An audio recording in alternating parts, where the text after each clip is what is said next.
The geomod system of the original Red Faction was really pushing the hardware of the time. We wanted to go further. We wanted to do a game where you could bring down buildings piece by piece, but the hardware just wasn't there.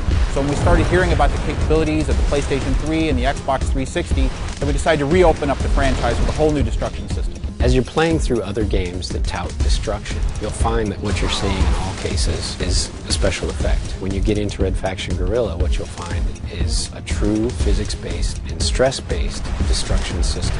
In RFG, you physically destroy things the way you'd expect it to work in real life. Buildings have materials and weight.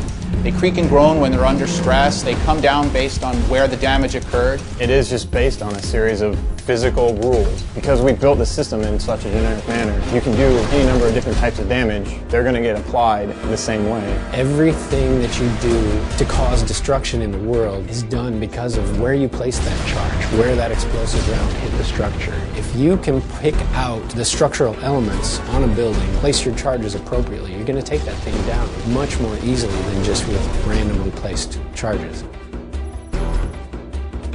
We've found that it's almost been necessary to teach our environment artists and our structure artists to be structural engineers. The programmers got so good at simulating stress on the buildings, it turned into less, how are we going to make this thing fall apart, into more, how are we going to make this thing stay together.